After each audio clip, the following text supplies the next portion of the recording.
Calling out all Arsenal fans. We are at a critical moment in our title chase, in our season. We must go to Tottenham Hotspur Stadium and collect all 3 points.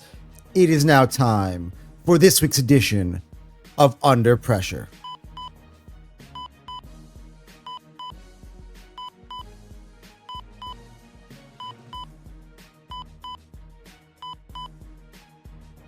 Hello everybody and welcome back to Fire Them Cannons, to Under Pressure.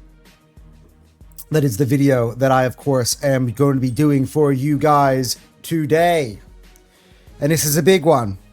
I've done in the past, for those of you guys who have watched on Hotspur, I have done, very special episodes for Liverpool, for Manchester City in their times of crisis.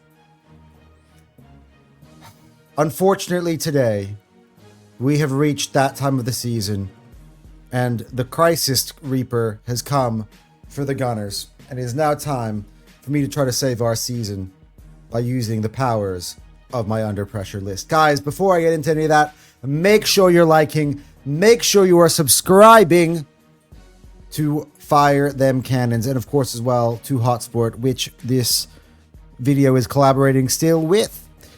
So make sure, of course, you are liking on the video as well. It helps us push out to the right people. And yeah, look, it's not easy. It's not an easy week to be streaming. It's really not an easy week to be streaming, considering the embarrassment. Still, I think a lot of our fans haven't gotten over it. In fact, a lot of our fans have found different ways of dealing with it. By the way, it was only a draw. We didn't lose.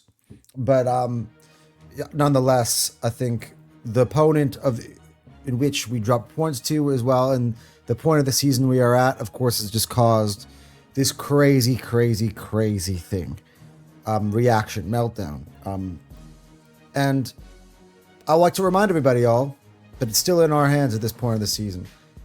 Until the facts point otherwise, I will continue to lean on the fact that we are indeed top of the league. But not to spoil anything, because that was my only positivity, because this is now time for the Under Pressure list, and you know what that's all about. Time to dig some people out. At the same time, though, we're here to uplift, we're here to motivate. Let's go. And first one up on the list, by the way, and you would think that I'd be talking about Arsenal. Well, that will come, but first got to put on my first candidate. By the way, new graphics. I've updated the Under Pressure graphics. Vitor Pereira. So now, for all of you guys who probably do know, because, you've been watching the Premier League this season, at the start of the year, he was managing Wolves. Now, I'm going to work in reverse on the Vitor Pereira record, just so we can have a case for this. And there's not just Vitor Pereira, it's Nottingham Forest, and the fact that this is now their 4th different manager that they've had this season. Which is just absolutely incredible and insane. We have to get into that stuff as well, which we have in the past. By the way, I'll be not using anybody else's videos today on Under Pressure because I'm ignoring everybody's videos. This is just me. I really, honestly, this week that it is, I don't even know what people are being saying, and I don't want to know, because I can only imagine the kind of crap that's being spewed about my football club at this point. Let's go. So, at the start of the season, for all of you guys who don't remember, he lost his job. He was sacked by Wolves, the very same Wolves we discussed, who just beat us. Not beat us. See what I do? We're trained to think this way, that the draws are defeats. Like, my girlfriend even said that. You keep saying lost. You didn't lose. It was a draw. All right. So out of their first 10 games, after 10 games, he was sacked as manager of Wolves this season. He had them 8 defeats out of a possible 10. The other 2 games were not victories. They were draws. So he did not win one game this season for Wolves. The question would be is, why would you sack Sean Dyche for this guy? So your big plan to save yourself is to bring on the manager who had his team in 20th place this season, who put his team in to trouble before Rob Edwards could even come. And not like Rob Edwards has done a spectacular job, even though, you know, I could say that he did a good job the other day. But this is the record that I feel like Marinakis is leading on. And he's going to get his due because I'm going to rip into him too. He should be under pressure, but let's be honest, owners have too much control to be under pressure. So actually, when he took over Wolves in December 2024, he inherited a Wolves team that was actually, where were they in the season? They were 19th in the Premier League on December 19th, 2024, which is when he got appointed the manager of Wolves. In that period of time, though, they actually went with 14 wins, 5 draws, and 19 losses, and they ended up finishing 16th in the Premier League, which is, by the way, ahead of Tottenham last year. That's what Marinakis is leaning on. It's not the fact that he's not because of his record at the start of the season, I should say. It's because of the fact that in this position, where Nottingham Forest is in, by the way, at 18th on the Premier League table, and desperate for survival. Actually, they're 17th in the Premier League table right now, Nottingham Forest. I keep acting like they're 18th because I think about Anton's tears. They're 17th. They're actually not even down at the moment.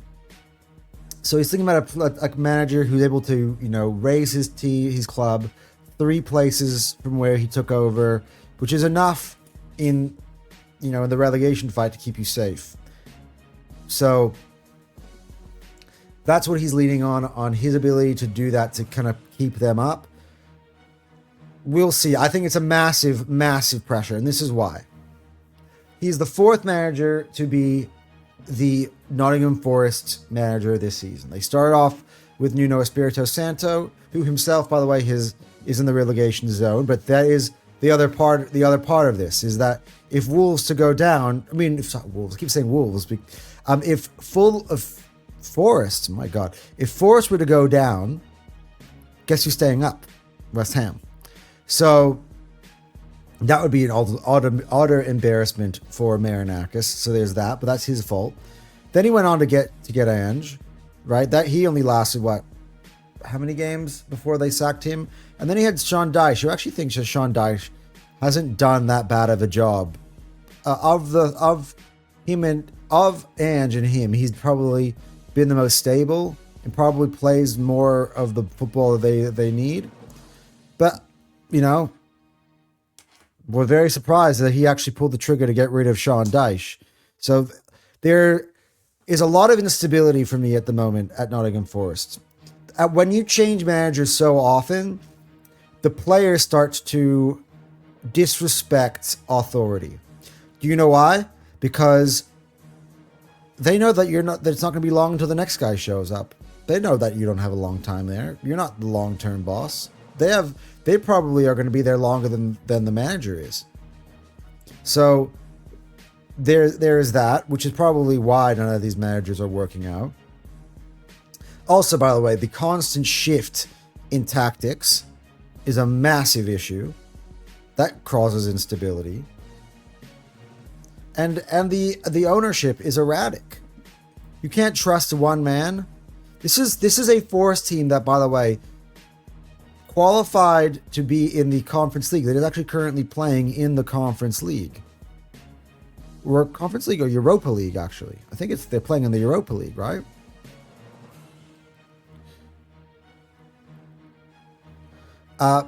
So that's where we're at right now. He's under tremendous pressure for me to be able to dig them out of this insane spot where they are right now in the league. And to be honest, it's the manager's fault. It's the ownership's fault. He keeps blaming it on all these managers. They all keep getting the sack. And for me, that is that. Oh, sorry, I just got a text.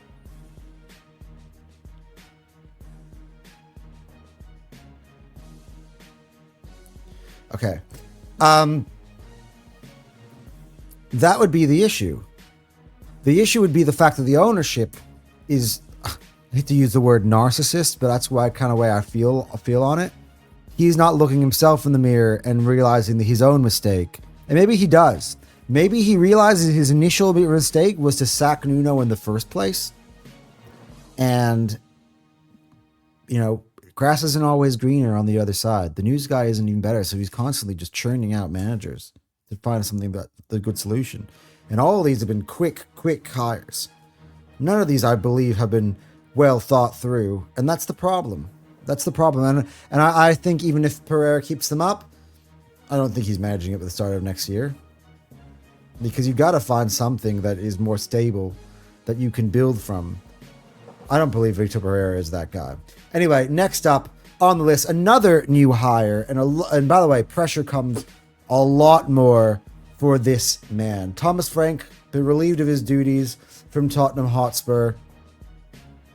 And Igor Tudor is brought in. And this is the Igor Tudor record. I'm actually looking at this right now, by the way. This is managerial record.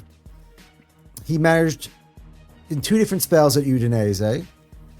One in which I think the first one he was actually just a caretaker manager or something. It was 4 games he managed, 2 wins, 1 draw, 1 loss.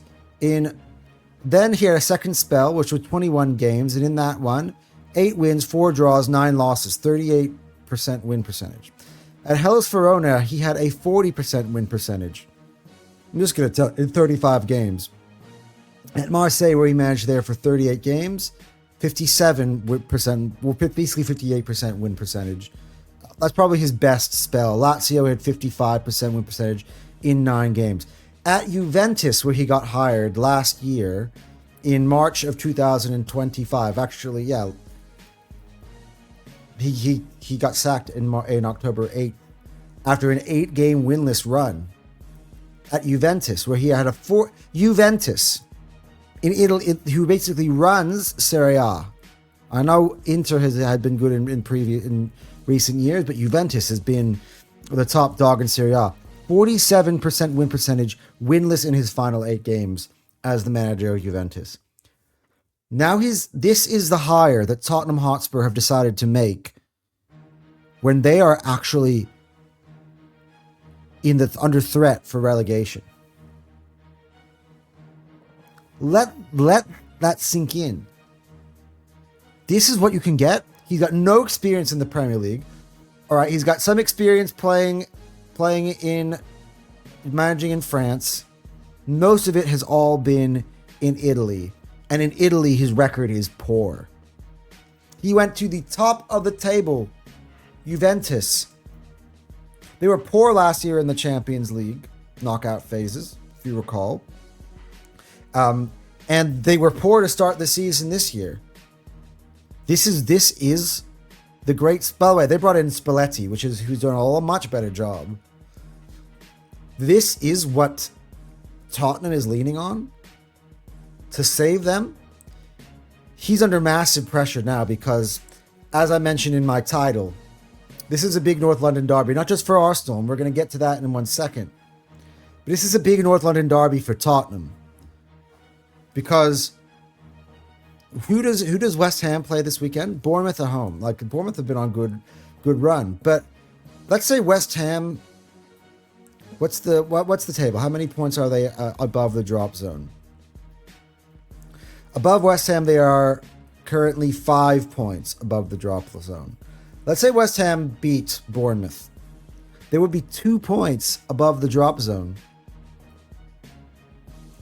Let's say, like, Nottingham Forest have a home game against Liverpool. So, I mean, I think at the moment, that's sort of irrelevant for Spurs because whatever happens with West Ham at the moment, Like, let's say Forest win, that would be bad for Tottenham. They would actually go below Forest before kickoff. If Forest lose, they'd be on 27. West Ham going to 27. It would still be 2 points clear of the drop zone. Like, no matter how you slice it heading into the game. So, and they got to play the league leaders. League leaders who, by the way, in my opinion, are desperate for 3 points and 3 points alone this weekend, who probably have wounded pride. If anybody of all these two teams have bounce back ability, it's us. Because we should have that championship grit. This is going to be a very interesting game, but I'm talking about it from the Tottenham Hotspur point of view, and we'll cover it a bit more. But this is a fire pit that Igor Tudor has been put into. The Tottenham fans are underwhelmed by this hire in the first place. Crazy stuff. Absolute crazy stuff. All right, moving on. And now we get to the main event, the main course of this. And the third manager, by the way, I've gone 3 managers deep on the manager section of the Under Pressure this week. And we have to say it, I don't remember me putting him here at all this year. Maybe I have before. But it's Mikel Arteta. This is an easy conversation for me because it comes straight from the heart. Mikel, I back you, my friend. You know I back you. Now, unlike most people in the fan base, I've said this a million times, I'm neither an Arteta outer, nor am I an Arteta inner, in terms of I'm not polarizing from either standpoint. I'm Arsenal in. I want, because for the moment, I actually see this man as being one of the best young up-and-coming managers in the world. I see him have us being very tactically versatile. We can play in so many different ways. We can win games so many different ways. On ball, off ball, everything.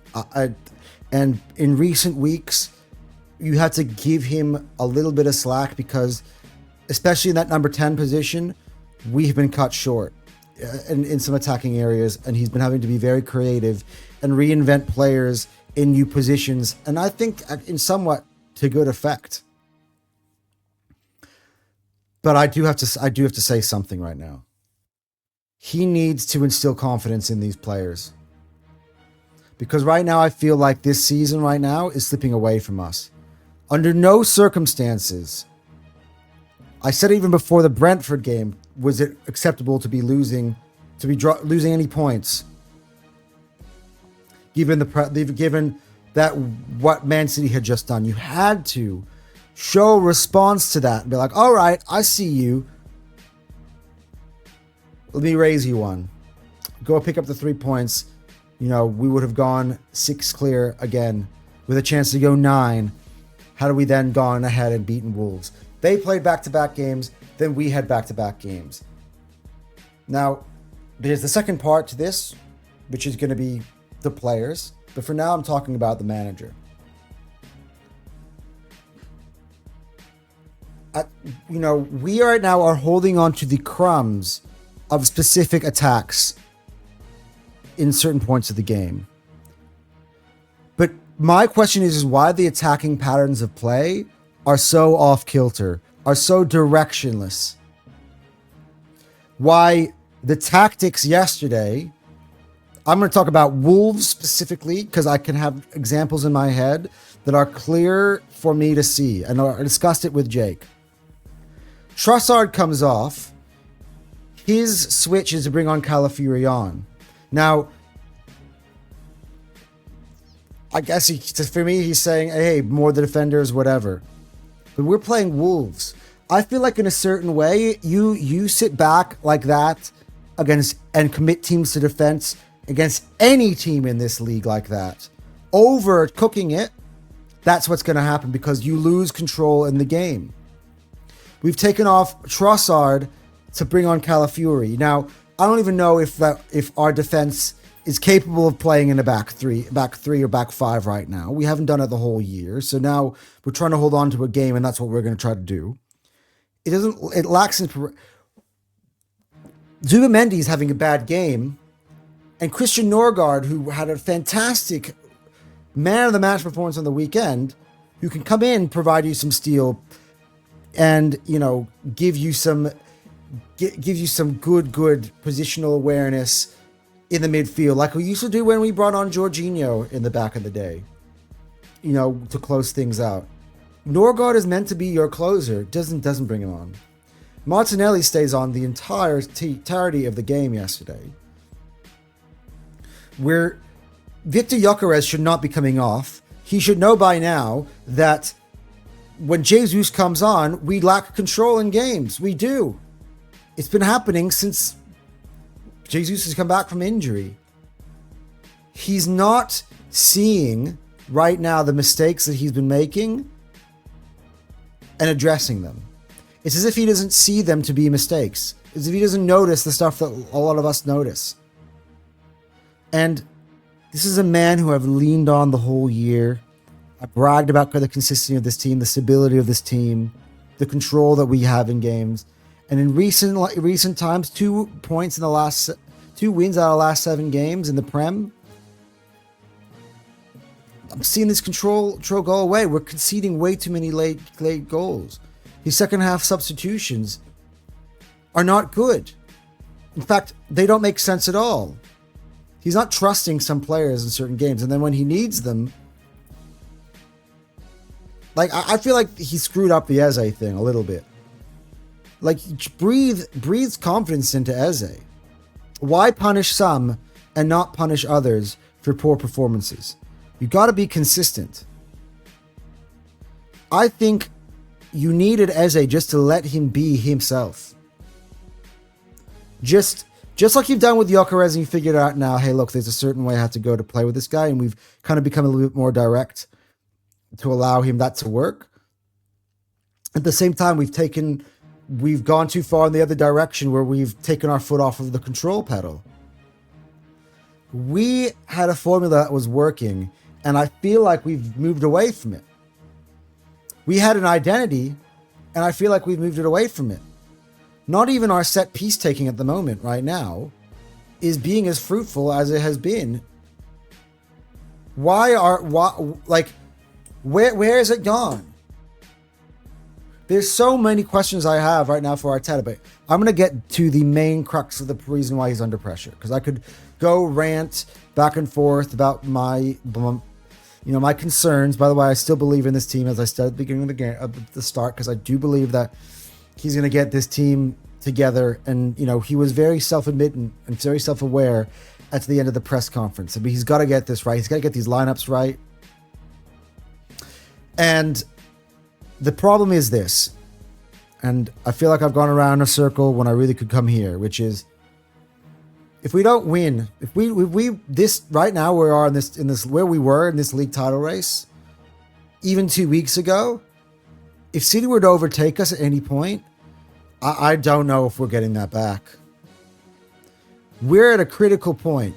Arteta got to get these boys together, because you know what? If you don't win this title, I've said it on many occasions, winning just cups is not good enough for me.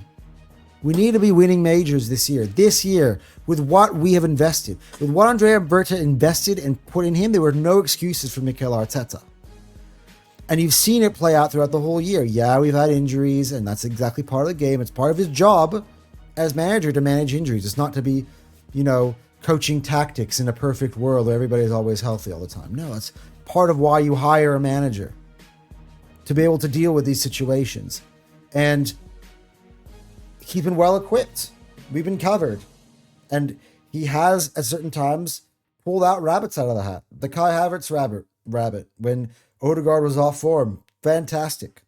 Now Havertz and Odegaard are out. The rabbit of putting Saka in the 10. Fantastic. I actually don't think that's what lost us the game yesterday. I actually thought that's what gave us inspiration, gave us excitement to start the game. So there are positives. But these controls, closing out games, having 2-0 leads, and then not knowing what we're going to do with it. For me, Arteta, you tune up against Wolves. Pass, pass, pass, pass, pass, pass. Recycle, recycle, recycle. Go and do the stuff that we don't like when we're level and chasing a goal or when we're behind. But when we're up, recycle. Recycle away, my friend. Recycle away. But with intent. Don't let Wolves touch the ball. But we're not going to remove attackers for defenders. I get Trossard had concussion protocol, but you could have gone other ways there, my friend. Even if you went Norgard, you could have put, had like Norgard, Zubi, and Rice as a midfield three. That's solid. That's physical. Put Eze out in the wing. Do something like that. Have some structure in the team. Not completely imbalance the team. Calafiori, what the did happen with that? He was basically having a picnic in the net. Have you seen those memes?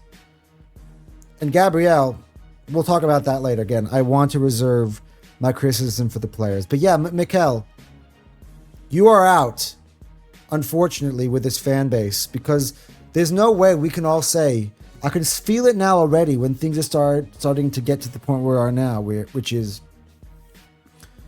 I don't know if even me, if from where we were this season, if I could believe it next year. If I could say at the summer, we go again. What summer signings are we going to go for now? I feel like we've built out this roster and we have the best squad there is. We should be winning trophies regardless. So Arteta, this is an important part of the season. We cannot drop points. We stop dropping points. We've dropped 11 out of our last 21. You're making me look like a fool. And I've ranted on long enough on Mikel. Let's move on to our next. This is the player that's under pressure this week. And for me, it's Martin Odegaard. And you may have heard me talk about this on my podcast with Cal and the Anton and Cal show on Arsenal Alliance. But regardless of how this game went on, actually there's two sides to this. Martin Odegaard, my skipper, is under tremendous pressure. There have been articles talking about the fact that maybe Arsenal's willing to move on from him. Even I've thought ideas of moving on from him. There are discussions on, whether or not he's the best 10 at Arsenal. We had these discussions earlier in the year. Then he came back. He had a good patch of form when he came back from his injury around that, December period. December and then heading into early January, I thought Martin Odegaard was at his best. And then he's dropped off massively. He doesn't have a directness, an intent, a creativity in his game. He doesn't take the games on the scruff of the neck anymore. He's very passive. And I've noticed since we put Kai Havertz in the 10, we looked a lot better. In fact, we've actually looked worse, just like a lot of us feared when Kai Havertz came out for his little injury again. Odegaard did come back in the second half of the Brentford game. We looked a little bit better, but then, of course, he's at fault for that goal. Then we've done the Saka experiment to play him in the 10. I think Saka offensively looks more effective than Martin Odegaard in the 10. Not to mention that you do have Eze, who I think as well, Eze's got his own problems, and he could also easily be on this list. But I like, again, Eze's directness a little bit more than Martin right now. We're not recycling the ball. Look, again, Eze struggles to press. Another reason why I think maybe we lost control in the game yesterday. So, by the way, great fixture coming up for Eze. One in which he thrived in the last time at least. So we'll see about that. But Odegaard needs to start this week against Tottenham, and he needs to prove himself that he's the captain for this job. He could easily be the captain that the quad is still on as far as I am concerned. That's why for me, my head is still up. It's not like my head will be down if in eventuality this race is over and there's no way we're winning it. Or if we get overtaken. But I hope it never does happen. I'm never going to stop believing. But in terms of Odegaard, there are questions. We've also got young Ethan, who, for my point of view, should not be away on loan. That worked out well for a couple games, and then De Zerbi got sacked, and now he's not necessarily there to do what we want him to do. He didn't even start the last few games. But even he looked better and more direct in certain points than Martin Odegaard. Again, let's not forget the fact that in December and Jan, he had a great, great period. But since then, he's dropped off, and it's time for him to pick it up. Arsenal's form dip is completely not a, what's the word I'm looking for here? A coincidence that Arsenal's form has dipped in the league just when his form has dipped.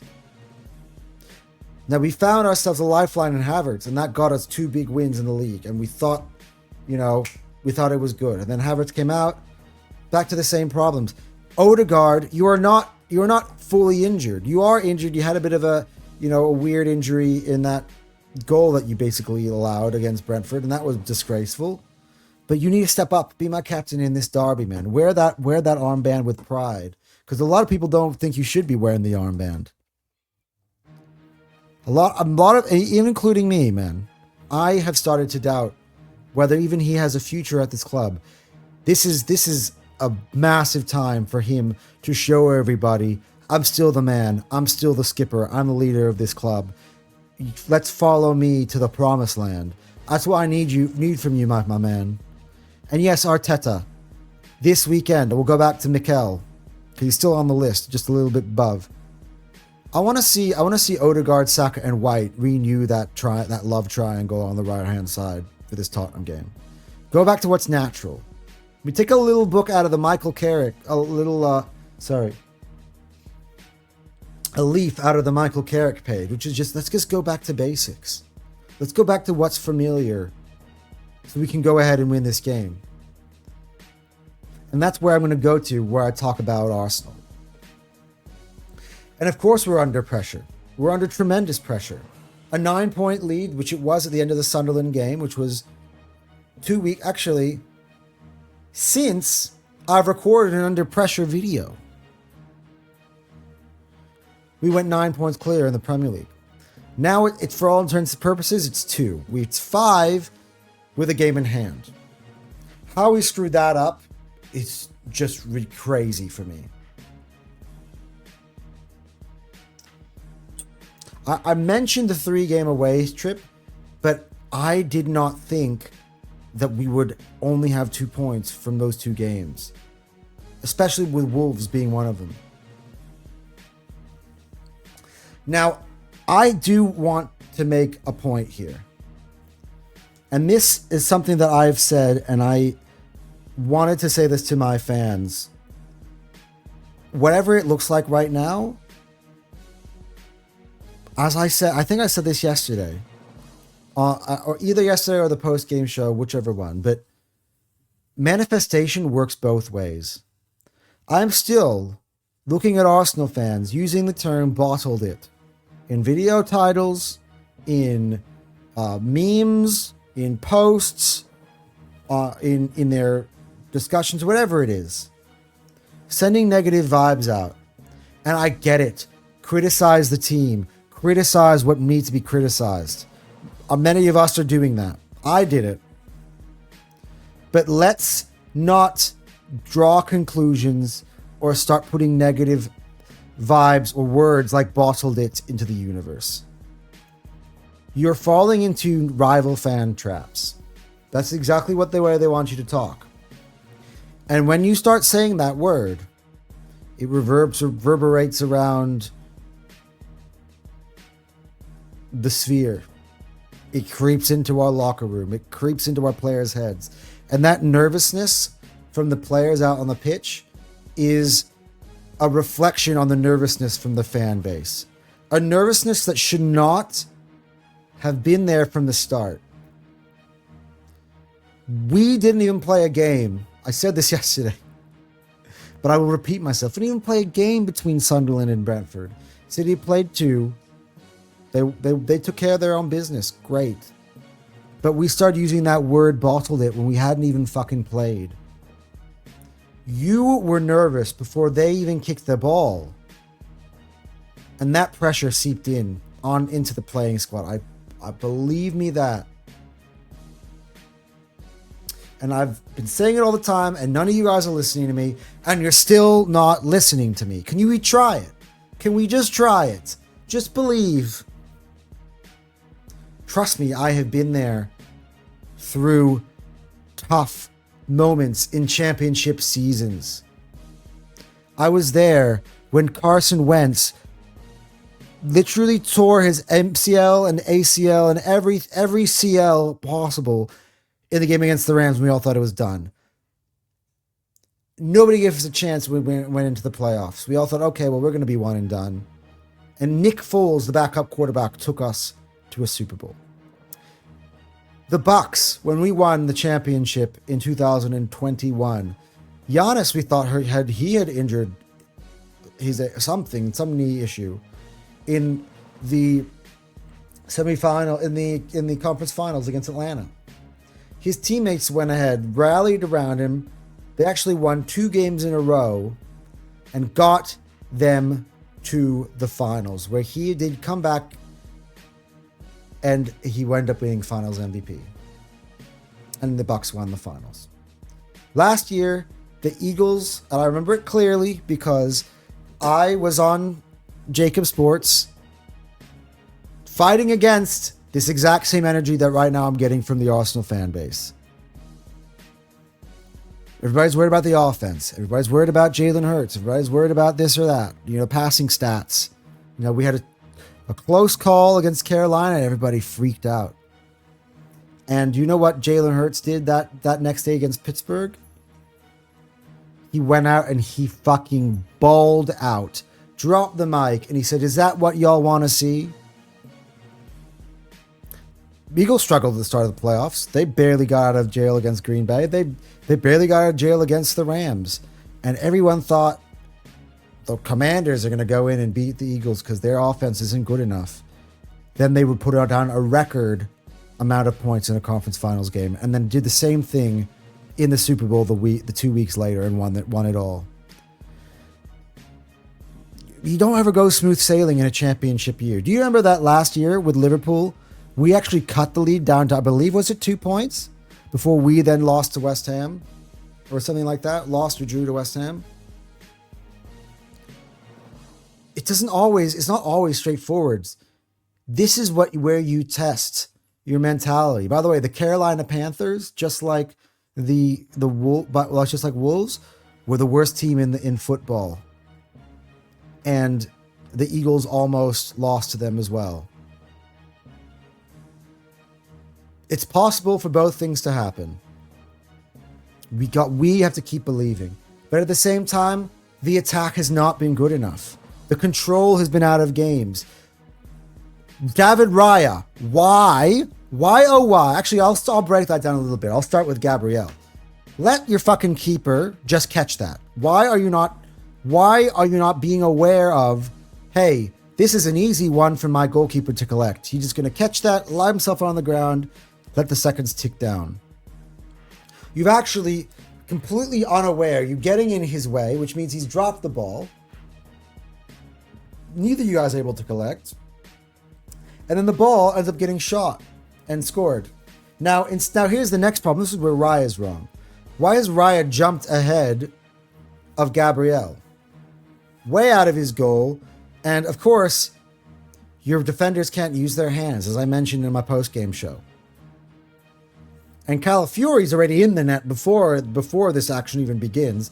Him and Hincapié are both out on the right central-ish area when both of them are left backs. So who's like everything's all off over the place in that final sequence. But it comes down to this. Gabrielle, you just allow Raya to catch that ball? We win 2-1 and we're not even having this discussion. This should be a wake-up call, Arsenal. I said this yesterday. If there's any wake-up call, this is it. It's the perfect opponent. Because up next is also a Tottenham Hotspur who is just equally as much under pressure for all different reasons. Tottenham also must win this game. I actually think that a draw would be a bad result for both teams upon reflection. Tottenham are in a relegation fight. They've got, as I mentioned, a new manager. And their fans, by the way, are desperate to beat us as well and stop Arsenal. So from both sides, this is where it's going to be tasty. We have a chance to put Tottenham really, really in the dumps. And they have a chance to ruin our title charge and actually give it to City. This is going to be a massive, massive game. But for Tottenham Hotspur, let's be honest, and I haven't ripped into them enough. 29 points into 26 matches. 5 clear of the relegation spot is an absolute disgusting disgrace for a team of that level. Now, the injuries, you got to give it to them. The injuries have been bad, and they've been ravaged like no other. Which is why they are where they are. You know, their last 2 defeats, by the way, to Man United and to Newcastle, those are tough games as well. But this is it, man. Tottenham Hotspur Stadium. Can Arsenal... This could be rocket fuel if we can go and beat Spurs. It would be massive. This would feel like when Man City went to Anfield and won. Which is like, everyone's going to count us out. And if we come out of this one with a win, it could really bring the energy back into the team. And you can then put the pressure on City and be like, no, Arsenal's not falling away. It was shaky for a while, but no, this thing is not falling away. And that has been a long 42-minute rant on the under pressure segment. But yeah, big game, North London Derby this weekend. I'm really interested to see where this thing goes. But anyway, guys, thank you so much for tuning in. It's been a long 42-minute video. I had a lot to get off my chest today, honestly. And I apologize if I went back and forth in different circles, because where my football club is right now in the season is nothing that I ever really expected to have happen. Now that it's happened, you know, I do reflect and be like, you know what? I actually shouldn't be that surprised, because nothing is straightforward. But, you know, champions are tested. Their resolve is tested.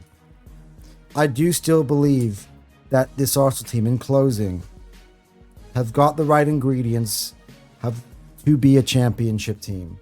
But 2 out of 7 is not good enough. Now, you could actually almost say 3 out of 8, because there was a win part of that against Bournemouth. I think we're starting after that winning run, right? This will be the three-quarter poll of the season. If Arsenal were to only have had 3 wins in that 9-game period, it would, or 9-game period. Yeah, 9-game period. That would be really, really bad, and something I never saw coming. So, let's see. Big games ahead. We'll be back tomorrow with Upset Alert. We will be giving you our predictions for this weekend's games. So, stay tuned for that. Until next time, guys. Anton out.